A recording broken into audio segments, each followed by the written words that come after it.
masih cukup perkasa untuk bisa menambah perekonomian kita.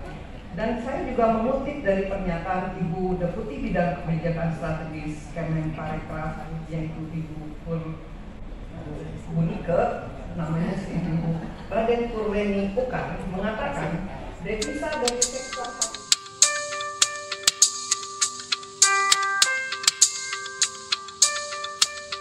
warahmatullahi wabarakatuh.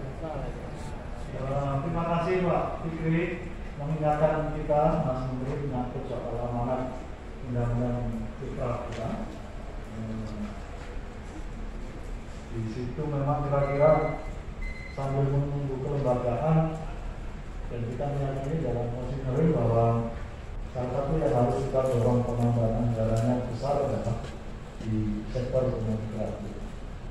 Karena itu sekali lagi semoga ada tambahan maksimal di ketersediaan ekonomi kreatif.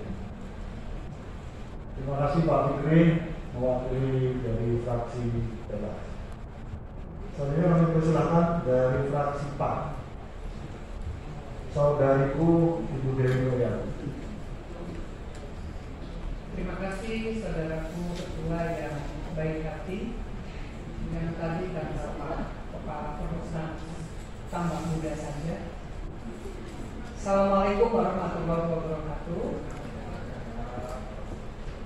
Saudaraku, Mas Menteri yang kami hormati dan kami banggakan, beserta Kakak Wamen yang auranya itu membuat kami merasa muda,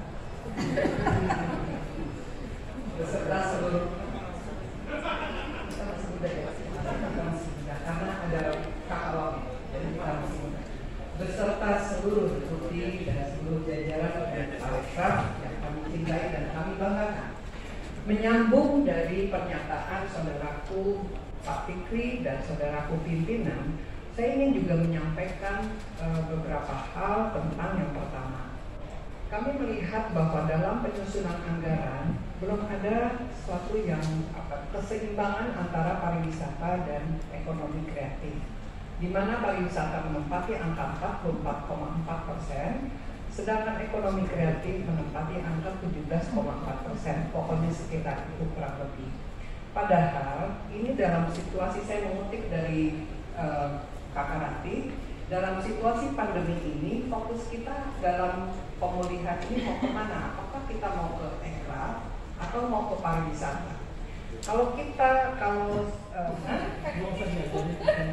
nggak usah ngajarin ikan berenang, seorang pedagang yang luar biasa yang sudah terbukti tentu sekarang bisa memahami bahwa untuk bisa mendapatkan uang sebanyak-banyaknya dan kemudian mendorong uang tersebut untuk sektor pariwisata adalah dengan memperkuat ekonomi kreatif, dengan menambahkan kemudian anggaran yang cukup signifikan bagi pelaku ekonomi kreatif, maka itu akan berdampak terhadap penambahan PDB. Kita bisa lihat di sini dari tahun 2017 sampai tahun 2020, PDB yang diberikan dari sumbangan ekonomi kreatif itu sangat signifikan.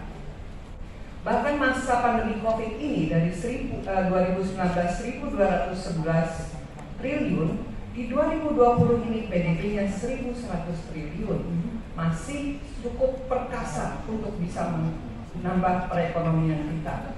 Dan saya juga mengutip dari pernyataan Ibu Deputi Bidang Kebijakan Strategis Kemenparekraf, yaitu Ibu Bunike, namanya Ibu Raden Purweni Ukar, mengatakan devisa dari sektor pariwisata menyusut hampir 80% akibat pandemi COVID.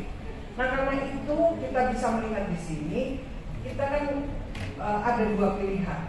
Supaya kita bisa dapat uang sebanyak-banyaknya, kemudian kita akan mendorong sektor pariwisata.